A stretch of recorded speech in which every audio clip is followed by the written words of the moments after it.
जब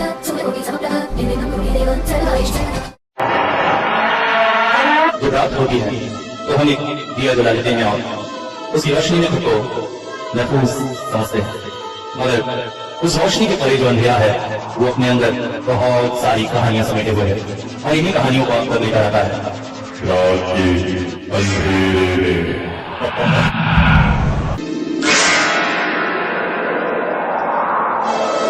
में। हेलो, नमस्कार, आदाब, सत श्री अकाल साथियों, और आप सभी को दिल से धन्यवाद भाई, आप लोगों के प्यार के लिए, आप लोगों के सपोर्ट के लिए।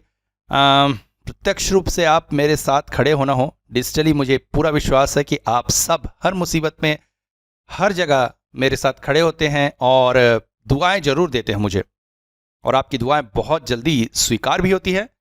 तो अच्छी खबर, जिन लोगों ने कम्युनिटी टैग पढ़ा है उनके लिए, और जिन्होंने नहीं पढ़ा है उनको भी बता दूं कि भाई मैं चैनल को बंद करके एक नया चैनल खोलने की सोच रहा था, और आज सुबह ही मैंने कम्युनिटी टैग डाला था जिस पर बहुत से भाइयों ने सपोर्ट का मैसेज डाला, दुआएं दी, और वो दुआएं काम कर गई भाई। तो सबसे बड़ी खुशी की खबर यह है कि चैनल मैं नहीं बंद कर रहा हूँ, यही चैनल चलेगा और इसी में मैं स्टोरी डालते रहूँगा। कुछ भाई लोग कहते हैं सर चैनल मत बंद करना, आपकी स्टोरी सुने बिना नींद नहीं आती। तो भैया बात ऐसी है कि मुझे भी एडिक्शन है स्टोरी बनाने की, तो चैनल तो बंद होगा नहीं। मगर आज की स्टोरी से पहले आप लोगों के साथ ये मैटर में डिस्कस करना चाहूँगा, क्योंकि ये मेरे ख्याल से बहुत से लोगों को कुछ सिखा जाएगी। बहुत से ऐसे लोग होंगे जो अपना भी यूट्यूब चैनल चलाते हैं जिनका मोनेटाइजेशन नहीं आया है, और बहुत से ऐसे लोग हैं जो भविष्य में चैनल बनाने की सोच रहे हैं, उनके लिए ये बहुत बड़ी शिक्षा की बात हो जाएगी। तो पहले उस पर बात कर लेता हूँ। तो हुआ क्या प्रॉब्लम, क्यों मैं चैनल इसे बंद करके नया खोलने की सोच रहा था। तो पिछले दिनों मोनेटाइजेशन आया, और आप लोगों की दुआ से मेरे ख्याल से 1-1.5 महीना ही हुआ है, $10 तक पहुंच गया था मैं, और उसके लिए मुझे अपना जो एडसेंस अकाउंट है उसे वेरीफाई करना था। और मेरा ये एडसेंस अकाउंट जो है वो आज से शायद 10 साल पहले मैंने बनाया था, जब सिर्फ मैं एडसेंस क्या होता है ये सीख रहा था। उस समय कभी सोचा भी नहीं था, और मतलब दूर दूर तक ये बात नहीं थी कि कभी ऐसा मेरा यूट्यूब चैनल होगा, आप लोगों का इतना प्यार मिलेगा कि मैं 1000 सब्सक्राइबर क्लियर करके मोनेटाइजेशन तक पहुंच जाऊंगा। तो उस समय मैंने वो एडसेंस अकाउंट बनाया था सीखने के लिए। उस समय यही था कि एडसेंस क्या होता है ये। और जब 500 सब्सक्राइबर हुए, मेरे ख्याल से शायद 2.5 या 3 साल पहले की बात है, तो मैंने उसी अकाउंट को अपने से जोड़ दिया था, भाई एडसेंस अकाउंट है। तो अभी जब वेरिफिकेशन की बात आई तो मैंने देखा, ये आप लोग के लिए भी मैं बता रहा हूं जो लोग एडसेंस पे काम कर रहे हैं या करेंगे या करना चाहते हैं, जब भी अपना एडसेंस अकाउंट बनाइएगा एक बात ध्यान में रखिएगा, उसको इंडिविजुअल करिएगा, उसको कभी भी बिजनेस या ऑर्गेनाइजेशन वगैरह मत करिएगा। जो मुझे आज से 10 साल पहले पता नहीं था, उस समय मैंने क्या किया कैसे किया मुझे पता नहीं, मैंने उसे एक बिजनेस अकाउंट में बना लिया था। और आज जब वेरिफिकेशन की बात आई तो नॉर्मल इंडिविजुअल वेरिफिकेशन जो होता है वो आपके ड्राइविंग लाइसेंस और पैन कार्ड से हो जाता है, मगर चूंकि मेरा बिजनेस अकाउंट था तो मुझसे बिजनेस का वेरिफिकेशन मांगा जा रहा था, जीएसटी रिटर्न फाइल्स और ना जाने क्या क्या। तो मुसीबत हो गई भाई, कहाँ से लाता मैं। तो फिर मैंने यूट्यूब खंगाला, पिछले 2-3 दिन से बहुत परेशान रहा मैं। यूट्यूब खंगाला तो उसमें यही पता चला कि मुझे अपना अकाउंट चेंज करना पड़ेगा। फिर अकाउंट चेंज करने में भिड़ गया, और बहुत कोशिशों और बहुत सारी वीडियो को देख के उनकी ट्रिक्स अपना के भी किसी भी तरह से ना तो अकाउंट क्लोज हो रहा था ना ही अकाउंट चेंज हो रहा था। तो थक हार कर इसी नतीजे पर पहुंचा कि भाई अब इसके पीछे लग के तो कोई मतलब नहीं है, मेरा टाइम ही वेस्ट हो रहा है, दिमाग खराब हो रहा है। तो ये किया जा सकता था कि इस चैनल को बंद करके एक नया चैनल चालू करता। आप लोग का सपोर्ट तो है ही है, कुछ ही दिनों में 1000 सब्सक्राइबर भी हो जाते और 4000 व्यूज भी हो जाते इस बार। वैसा 5 साल लगना नहीं है, क्योंकि मेरे साथ तो अब फौज खड़ी है आप लोगों के प्यार की। मगर आज सुबह जब कम्युनिटी में डाला वो मैसेज, उसके बाद एक लास्ट ट्राई किया मैंने यूट्यूब से उसको चेंज करने का। एंड दिल से साईं बाबा का धन्यवाद, और आप सभी का धन्यवाद जिन्होंने तुरंत उस कम्युनिटी टैग को पढ़ के दुआएं दी, और मेरा एडसेंस अकाउंट चेंज हो गया है। अब वो इंडिविजुअल हो गया है। हाँ, 720 रुपए का लॉस हुआ, मतलब $9 जो उस एडसेंस अकाउंट में थे वो अब मुझे नहीं मिलेंगे। 0 से शुरुआत कर रहा हूँ, मगर विश्वास है कि फिर वो 1-1.5 महीने में वो $10 पहुंच ही जाएगा और अब की बार इंडिविजुअल वेरिफिकेशन भी हो जाएगा और काम भी हो जाएगा। क्योंकि दिल में वही बात आई कि यार किस लिए हम लोग काम करते हैं, आप लोगों के प्यार तो मिल रहा है मगर उसके साथ साथ अगर पैसे नहीं आएंगे तो फिर क्या मतलब है। तो वही लग रहा था, एक पल को तो ये भी लगा कि यार सच में चैनल ही बंद कर देना चाहिए। फिर लगा नहीं यार, बहुत सारे लोग कहते हैं चैनल बंद मत करो, तो थोड़ा प्रयास करो। तो खैर वहां के जो $9 थे वो तो अब नहीं मिलेंगे, मगर आप लोगों के प्यार से इस बार सक्सेसफुली चैनल मॉनिटराइज होगा, वेरीफाई होगा। ये एक बहुत अच्छी सीख थी मेरे लिए, मुझे भी बहुत सीखने को मिला। भविष्य में अपने स्टूडेंट्स को जब मैं यूट्यूब चैनल बनवाऊंगा तो इस चीज़ का ध्यान रखूंगा, और आप लोगों के लिए भी बता दिया जो लोग इस तरह के किसी प्रॉब्लम में फंसते हैं तो उसका सोल्यूशन भी है। एक भाई ने लिखा कि स्ट्राइक वगैरह तो नहीं भाई, ऐसा तो कुछ नहीं था, मतलब चैनल तो सही चल रहा है, चैनल को मैं स्ट्राइक से बचा के ही चला रहा हूं, मगर ये एक प्रॉब्लम हो गई थी जो अब सॉल्व हो गई है। अब रेगुलर स्टोरीज इसी चैनल पे आएंगी। आइए आज की स्टोरी शुरू करते हैं। तिलक अपनी नाव पर बेहद निराश होकर बैठा हुआ था। उसे समझ में नहीं आ रहा था वो क्या करे। अपनी जिंदगी से जैसे उसे घिन आ रही थी। 30 साल की उम्र हो गई थी, मगर आज तक उसने जिंदगी में किया क्या। तिलक के पिता पेशे से हलवाई थे, उनका पुश्तैनी काम था। पिता दादा हलवाई के रूप में बहुत प्रसिद्ध थे। पिता के समय तो इतना काम होता था कि उसके पिता रात रात जागकर भी काम करते थे। शादियों के लिए मिठाई का ऑर्डर, शहर के होटलों से मिठाई का ऑर्डर, जिंदगी के बहुत सुख के दिन देखे ने तिलक ने। मगर पिता को कैंसर ने बहुत जल्दी ही छीन लिया, फिर मां भी चली गई। तिलक ने भी पिता से मिठाई बनाने की सारी कला सीखी, मगर पता नहीं क्यों उसके हाथ में वो बात नहीं थी कि उसकी मिठाइयां बिके।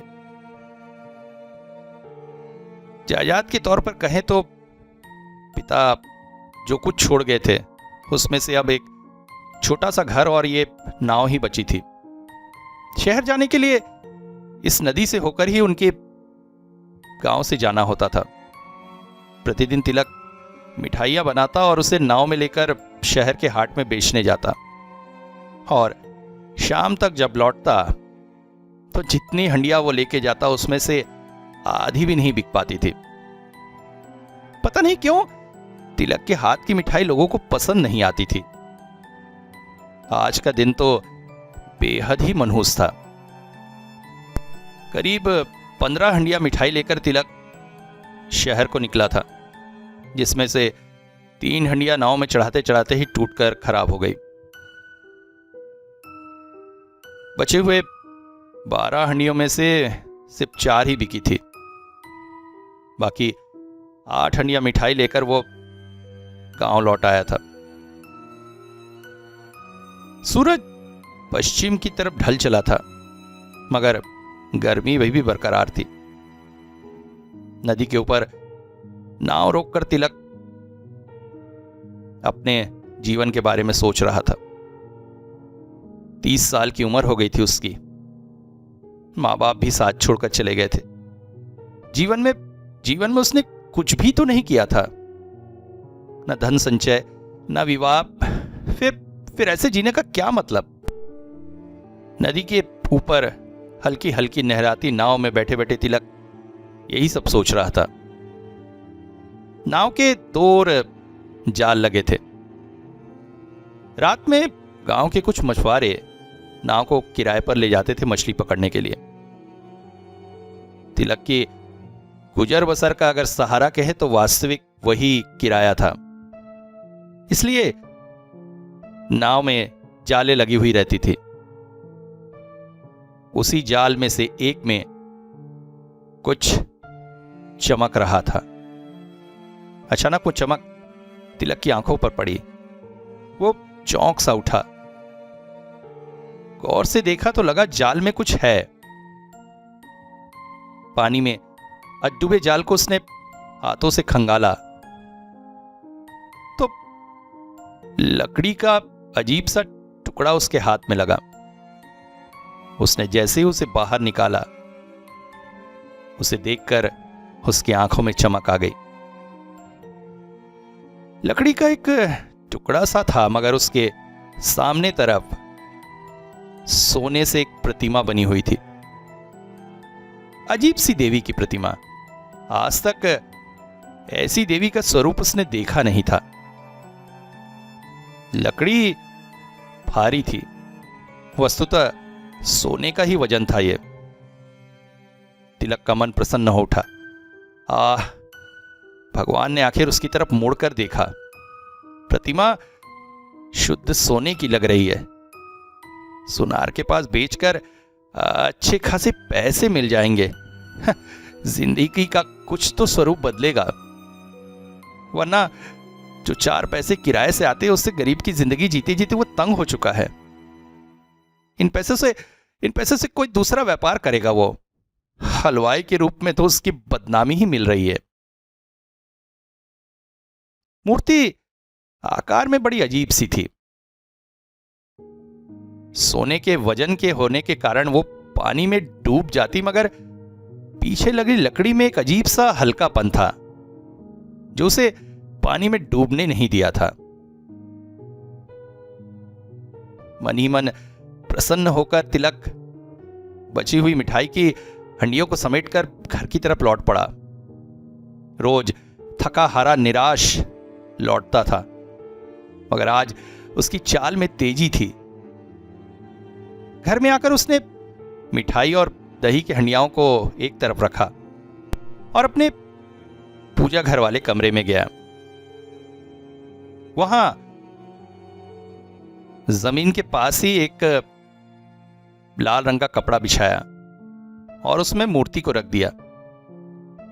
मूर्ति अब भी गीली थी, उससे हल्का हल्का पानी गिर रहा था। मूर्ति को वहां रखकर उसने सोचा शाम को सुनार के पास जाएगा। फिर घर के पीछे कुएं की तरफ चल दिया। हाथ मुंह धोकर जब लौटा तो एक आश्चर्यजनक बात उसे दिखाई दी। मूर्ति के पास ही एक लाल रंग का गुड़हल का फूल था, जैसे कोई मूर्ति पर अर्पित करके चला गया है। मगर ये कैसे हो सकता है? माता पिता की मृत्यु के पश्चात तो वो इस घर में अकेले रहता है और बाहर का दरवाजा अंदर से बंद है, पीछे तरफ वो था। फिर कौन आया और कौन मूर्ति पर फूल दे गया? आश्चर्य, ये तो चमत्कार से ज्यादा कुछ नहीं। अचानक ही उसके मन में भक्ति सी जाग उठी। ऐसा लगा जैसे भक्ति का कोई दिव्य स्रोत बहकर उसके मन तक पहुंच रहा है। देवी के चरणों में बैठकर उसने सिर झुका दिया। मन ने कहा, देवी कोई साधारण देवी नहीं, अभी तो जागृत देवी है। इनकी आराधना करनी चाहिए। सुनार के पास इसे बेचकर तो कुछ पैसे मिलेंगे, मगर देवी अगर प्रसन्न हो गई तो शायद उसके जन्म जन्मांतर के दुख छट जाएंगे। उसने मन ही मन देवी की उपासना करने का प्रण किया। तभी ध्यान आया बची हुई मिठाई आदि से। उसने दही की एक हंडिया अपने खाने के लिए अलग रख ली और बाकी सभी मिठाई और दही के हंडिया लाकर देवी के सामने रख दिया। देवी को भोग ग्रहण करने का निवेदन कर पूजा का कमरा बनकर वो गांव के हाट की तरफ चल पड़ा। लौट कर जब आया तो एक और आश्चर्यजनक घटना घट चुकी थी। देवी को अर्पित सभी हंडियां खाली थी। उनमें दही का एक टुकड़ा, मिठाई का एक रस, कुछ भी नहीं था। आश्चर्यचकित हो गया था तिलक। ये कैसे संभव है?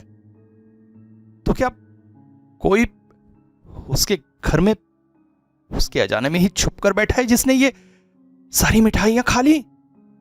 मगर घर को अच्छे से खोजने के पश्चात भी तिलक को कुछ नहीं मिला। अंततः उसे मानना पड़ा कि मूर्ति कोई साधारण मूर्ति नहीं अपितु एक दिव्य चमत्कारी मूर्ति है।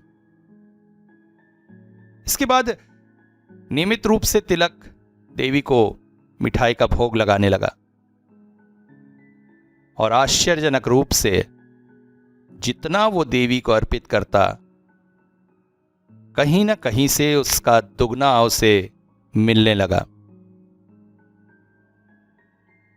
इस घटना को 1 साल बीत चुके हैं। आज तिलक की परिस्थिति पूरी तरह से बदल चुकी है। आज उसके पास 15 नावें हैं जो मछली पकड़ने के लिए हर दिन सुबह निकलती है और दोपहर तक लौटती है। शहर के मछली बाजार में तिलक का डंका बोलता है। 50 मछुआरे उसके नीचे काम करते हैं जो मछलियां पकड़ते हैं और शहर में मछली बेचकर पैसे लाकर देते हैं। हलवाई का काम उसने छोड़ ही दिया है, बस घर में देवी के भोग के लिए मिठाइयां बनाता है। अभी पिछले दिनों में उसने अपने घर के आसपास की खाली जमीन को भी खरीदकर उस पर नया कंस्ट्रक्शन करवाया है। अब उसका घर 2 मंजिला हो चुका है। गांव के सबसे प्रतिष्ठित व्यक्ति के रूप में तिलक का नाम हर तरफ गूंज चुका है। मगर तिलक इन सब के लिए देवी को ही जिम्मेदार मानता है। देवी ने उसे दिया है, देवी ने उसके जीवन को संवार दिया है और इसके लिए वो हर दिन देवी की उपासना करता है। सब कुछ ठीक ही चल रहा था। अब जीवन में एक संगिनी की जरूरत थी जो घर संभाले और तिलक के कमाए इन पैसों को खर्च करे। देवी ने उसका भी इंतजाम कर दिया था। गांव के ही शादी जोड़ने वाले व्यक्ति को उसने कह रखा था। 2 गांव छोड़कर नरेंद्र हालदार की बेटी से उसका रिश्ता जम गया। नरेंद्र हालदार की बेटी दिखने में किसी स्वर्ग की अप्सरा से कम न थी। तिलक की भी जो स्थिति थी उससे नरेंद्र हालदार अत्यधिक प्रसन्न थे। आज ही शादी की बात पूरी तरह से पक्की करके घर लौटा था तिलक। पिछले दिनों में उसने एक कमरा खास कर बनवाया था, एक बड़ा पूजा का कमरा। उसकी इच्छा थी कि घर के इस छोटे पूजे के कमरे को तोड़कर किसी और कमरे से जोड़कर एक बड़ा कर लेगा और नए कमरे में पूजा का कमरा प्रतिस्थापित करेगा। आज का दिन बेहद अच्छा था। एक तो शादी की बात पक्की हुई थी, ऊपर से पूर्णिमा तिथि थी। तिलक ने सोचा संध्या वंदन के पश्चात क्यों न देवी प्रतिमा को नए मंदिर वाले कमरे में प्रतिस्थापित किया जाए। घर लौटकर उसने अच्छे से स्नान किया, फिर देवी के चरणों में लौटकर उनकी कृपा के लिए उनका धन्यवाद दिया और उनको नए कमरे में चलने के लिए निवेदन किया। और फिर देवी प्रतिमा को हाथों से उठाने गया। मगर आश्चर्य ये क्या, बहुत प्रयास के पश्चात भी वो प्रतिमा को हिला भी ना सका। जब पहले दिन वो प्रतिमा लेकर आया था तो प्रतिमा भारी अवश्य थी, मगर इतनी नहीं। ये तो ऐसा लगता है जैसे रखे रखे प्रतिमा में स्वयं देवी आकर प्रतिस्थापित हो गई है, इसी वजह से अत्यधिक वजनी हो चुकी है। घबरा सा गया था तिलक। फिर देवी को प्रणाम करके क्षमा याचना की। देवी शायद इस कमरे से नहीं जाना चाहती हैं। उसने मां को वचन दिया कि वो अब कभी भी इस कमरे से उन्हें हटाने की कोशिश नहीं करेगा, अभी तो इसी को घर का प्रमुख पूजा रूम बना देगा। मगर उस शाम आश्चर्यजनक घटना घटी। देवी के लिए भोग में रखी गई मिठाई में से एक भी मिठाई देवी ने ग्रहण नहीं की। कांप उठा था तिलक। तो क्या देवी रुष्ट हो गई? और अगली सुबह जो कुछ भी उसे सुनने में आया, उसे सुनकर उसे पूरा विश्वास हो गया कि उसे वो नहीं करना चाहिए था जो उसने किया। आश्चर्यजनक तौर पर रात्रि में मछली पकड़ने गई उसकी 15 नावें नदी में डूब गई। बहुत से मछुआरे भी मारे गए। किसी तरह से बचकर आए एक मछुआरे ने बताया, मालिक मालिक, ये मुझे 25 साल हो गए मछलियां पकड़ते हुए। आज तक कितनी ही नावें लेकर गया, कितने ही तूफान देखे, उनमें बचकर आया, मगर कल रात जो कुछ हुआ वो अभी भी मुझे विश्वास नहीं आ रहा है। कल रात में 15 नावें एक के पीछे एक जा रही थी। मैं सबसे पहली वाली नाव पे था। ना तो कोई आंधी, ना तूफान, ना ही नदी में कोई उथल पुथल, मगर आश्चर्यजनक तौर से सबसे आखिरी वाली नाव अचानक नदी के अंदर डूब गई। ऐसा लगा जैसे किसी ताकत ने उसे खींच लिया और उसके बाद एक के बाद एक सभी नावों के साथ वही होने लगा। मैं न जाने क्या सोचकर नाव से बाहर कूद पड़ा था, इस कारण शायद बच गया। मालिक, ऐसा भयानक दृश्य आज तक मैंने नहीं देखा। सुनकर कांप उठा था तिलक। कमरे में जाकर बार बार देवी से क्षमा प्रार्थना की, मगर ना तो देवी ने फिर भोग ही ग्रहण किया और ना ही तिलक के जीवन से परेशानियों का अंत हुआ। 4-5 दिन बाद उसके बनाए नए कमरों में से 2 कमरे अपने आप भसक कर गिर गए। लोगों ने कहा भूकंप की वजह से ऐसा हुआ। पिछले दिनों भूकंप का एक झटका आने के समाचार पत्रों में छपे थे। परिस्थितियां धीरे धीरे विकट होती जा रही थी। तिलक भी परेशान था। सामने उसकी शादी है, ऐसे में ये सब क्या शुरू हुआ है। दूसरी तरफ खबर तिलक के ससुराल पहुंची। तिलक के ससुर जी ने जब बातें सुनी तो उन्हें लगा जाकर दामाद से मिलना चाहिए। बेचारा नौजवान ही तो है, उससे बातें कर उसे समझाकर अपने जीवन के अनुभवों से उसे मार्गदर्शन करेंगे। हो सका तो उसे अपने साथ ले आएंगे और विवाह संपन्न कराकर ही बेटी दामाद को उनके घर विदा करेंगे। यही सोचकर वो तिलक से मिलने चले आए। तिलक ने उनकी आवभगत की। बेटा, मैं क्या कहता हूं, तुम मेरे साथ मेरे घर चलो। देखो, पिछले दिनों जो कुछ भी हुआ उससे मैं समझ सकता हूं तुम्हारी मानसिक दशा कैसी होगी। ऐसे में मेरे घर रहोगे, 4 आदमियों से मिलोगे तो तुम्हें अच्छा भी लगेगा। फिर सामने ही तुम्हारा विवाह है, तब तक वहीं रहो। विवाह संपन्न कराकर ही दोनों इस घर में प्रवेश करना, तब तक घर की मरम्मत भी करवा लेंगे। तिलक चौंक पड़ा था। नहीं ससुर जी, मैं यहां से कहीं नहीं जा सकता। देखिए, जो कुछ भी शुरू हुआ है उससे, और फिर देवी को रोज भोग भी तो चढ़ाना है। बेटा, परेशानी क्या है? मुझे ऐसा लगता है तुम किसी बहुत बड़ी विपत्ति को झेल रहे हो। अगर अपना समझकर मुझे खुलकर बता सको तो मैं तुम्हारी कुछ मदद कर सकूं। बहुत सोचकर तिलक ने मूर्ति के मिलने से लेकर आज तक की सारी व्यथा अपने ससुर जी को सुना दी।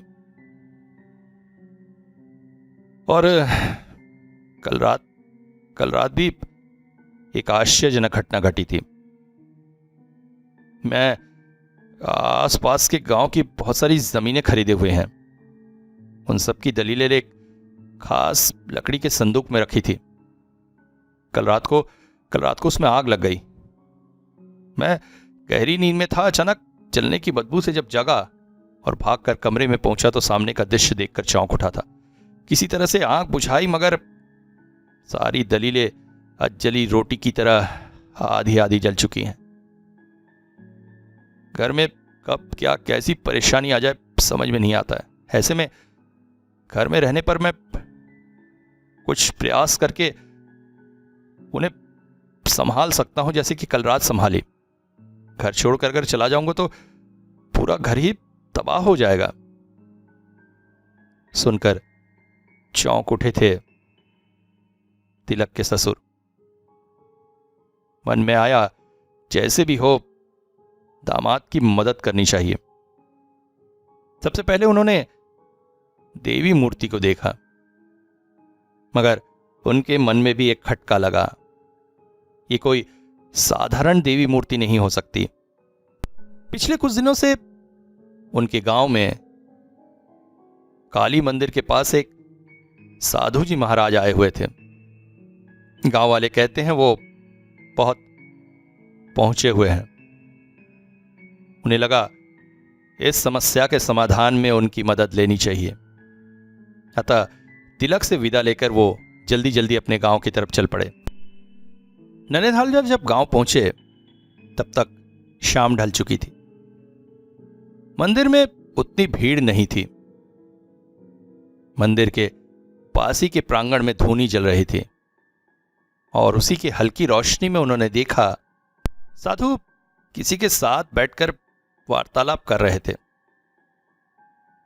एक पल को चौंक पड़े थे हालदार, क्योंकि धूनी की उस हल्की रोशनी में जो व्यक्ति साधु के सामने बैठा नजर आया था, अगर वो वही है तो फिर यह असंभव है, क्योंकि वो दिखने में गांव के पागल सपन की तरह था। पिछले 17-18 सालों से सपन पूरी तरह से पागल था। कुछ भी मन में बड़बड़ाता रहता था, चीखता चिल्लाता रहता था। लोग उससे परेशान थे। मगर आज वो एक स्वस्थ मनुष्य की तरह चुपचाप बैठा हुआ है और साधु के साथ कुछ बातचीत कर रहा है। मगर जब साधु के पास पहुंचे तो उन्होंने स्पष्ट देखा नहीं। उनका सोचना गलत नहीं था। ये पागल सपन ही था, मगर ये क्या? उसके शरीर की भाव भंगिमा, उसकी बातचीत, कहीं से भी ये नहीं लग रहा था कि वो पिछले 17-18 सालों से पागल है। वो तो एक सामान्य मनुष्य की तरह बैठकर साधु से बातचीत कर रहा था। अचानक हालदार को पास आया देखकर साधु ने सपन को जाने का इशारा किया और वो भी उठकर चला गया। साधु ने इशारे से हालदार को बैठने का कहा।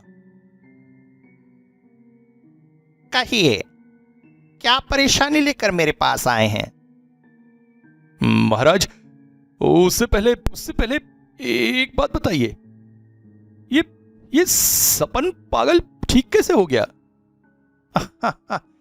अरे कुछ नहीं, पिछले दिनों मैं यहां ध्यान लगा रहा था और ये आसपास ही घूम रहा था और अपना पागल प्रलाप चला रहा था।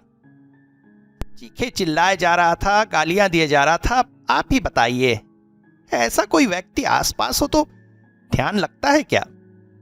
मैंने खुद को बहुत रोकने का प्रयास किया और फिर उसके गाल पर एक जोरदार थप्पड़ जड़ दिया। थप्पड़ पड़ते ही वो बेहोश हो गया। फिर मैं ध्यान में बैठ गया। कितनी देर ध्यान में बैठा रहा पता नहीं, मगर जब ध्यान टूटा तो पाया कि जमीन पर स्वपन वैसे ही पड़ा हुआ था। दया आ गई मुझे उस पर। उसके सिर पर 1-2 बार प्यार से हाथ फेरा तो वो होश में आ गया और उसके बाद से ही सामान्य हो गया। बाबा, क्या कह रहे हैं आप? आपने एक थप्पड़ में 17-18 साल से इस पागल इंसान को ठीक कर दिया? आप साधारण मनुष्य नहीं बाबा, आप साधारण मनुष्य नहीं है।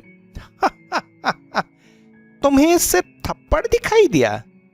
प्यार से जो उसके सिर पर हाथ फेरा वो नहीं दिखा? आप कौन है? आपका नाम क्या है? मैं तो एक साधारण मनुष्य ही हूं। वैसे मेरे गुरु ने मुझे नाम दिया है तांत्रिक वज्रनाथ, और मेरे गुरु महातांत्रिक त्रिलोकीनाथ जी हैं, जो तारानाथ जी के शिष्य हैं। पिछले दिनों गोपालपुर में कुछ ऐसी घटना हो गई थी कि पुलिस ने जिला बदर कर दिया, इसलिए तुम्हारे गांव में शरण लेकर बैठा हूं। महाराज आप साधारण पुरुष नहीं हो सकते, आपको मेरी मदद करनी होगी। इसके पश्चात हालदार ने वज्रनाथ जी को सारी घटना शुरू से अंत तक बता दी। वो बोले, जैसा तुम कह रहे हो उससे मुझे परिस्थितियां अच्छी नहीं लग रही है। कल सुबह ही मुझे तुम्हारे दामाद के घर जाना होगा। अगले दिन सुबह सुबह हालदार वज्रनाथ को लेकर तिलक के घर पहुंच गए। तिलक को पहले से इस बात की जानकारी नहीं थी, अतः इतनी सुबह अपने ससुर जी को घर पर देखकर वो आश्चर्यचकित हो गया। उसने पैर छूकर प्रणाम किया। हालदार ने वज्रनाथ की अलौकिक क्षमता के बारे में तिलक को बताया। तब तक वज्रनाथ घर का निरीक्षण कर रहे थे और आश्चर्यचकित हो रहे थे। उन्हें ऐसा लगा जैसे घर किसी अत्यधिक बंजर जमीन पर खड़ा है, जिस पर बड़े बड़े छेद हो चुके हैं, जैसे सूखे हुए खेत में होते हैं। मगर सामान्य नेत्रों से यह नहीं देखा जा सकता था। वज्रनाथ के दिव्य नेत्र इस बात को देख पा रहे थे। वो बोल पड़े, मुझे जल्दी से देवी की मूर्ति दिखाओ। मुझे लगता है तुम बहुत मुसीबत में हो। और जैसे ही पूजा के कमरे में वो पहुंचे, वो चौंक पड़े। तिलक, तुम आज तक जिसकी पूजा कर रहे थे, वास्तव में वो कोई देवी नहीं अपितु एक भयंकर अपदेवी है। तिब्बती तंत्र शास्त्र में इनके बारे में लिखा है। इन्हें देवी भृंगी कहते हैं। भयानक मारक शक्ति युक्त ये देवी हैं। तुम पर बहुत मुसीबत है। एक काम करो, एक कुदाली या खंता जैसा कुछ चीज लेकर आओ। कुछ ही देर में तिलक वो ले आया। उसे लेकर वज्रनाथ ने मूर्ति के चारों ओर की जमीन खोदनी शुरू की, और थोड़ी सी खुदाई करते ही सब चौंक पड़े थे। मूर्ति की पीछे की लकड़ी से बहुत सारी जड़ें निकलकर जमीन में गहराई तक चली गई थी, ठीक जैसे एक पुराना बट का पेड़ जमीन में जड़ें डाले खड़ा रहता है। वज्रनाथ बोले, देख रहे हो ये जड़ें? इसी वजह से ये जमीन में जम चुकी है और तुम मूर्ति को हिला नहीं पाए थे। इसकी ये जड़ें पोषण पा रही हैं तुम्हारे द्वारा चढ़ाए गए भोग और पानी से। आज से ही तुम्हें भोग और पानी देना बंद करना होगा। और मुझे लगता है देवी को यहां से हटाने के लिए तुम जो उन्हें हिलाया था, इस वजह से देवी तुम पर नाराज हो गई हैं। मैं आज तो कुछ नहीं कर सकूंगा। जो कुछ भी करना है कल ही करना होगा, मगर जल्द से जल्द करना होगा, क्योंकि देवी कोई साधारण देवी नहीं है। वो तुम्हें बर्बाद करके छोड़ेगी। उस दिन पूरा दिन और पूरी रात वज्रनाथ तिलक के घर पर ही रहे। अगली सुबह पूजा शुरू हुई। उन्होंने एक ताजा डाब लेकर हलधर को अपने पास बिठाया। दूसरी तरफ तिलक था, जिसके उल्टे हाथ की तरफ ऊपर से लेकर नीचे तक कुछ कुछ दूरी छोड़कर अभिमंत्रित लाल धागे बंधे हुए थे। वज्रनाथ बोले, अब हाथों में इन अक्षत को लो। इन्हें थोड़ा थोड़ा छिटकते हुए तुम्हें अपने घर की 9 परिक्रमा पूरी करनी है। याद रखना, 9 परिक्रमा। और हालधार जी, आप तिलक के कंधे पर हाथ रखे रहेंगे और एक हाथ में आपके डाब होगा। इन 9 परिक्रमाओं में आपको उसका साथ देना है।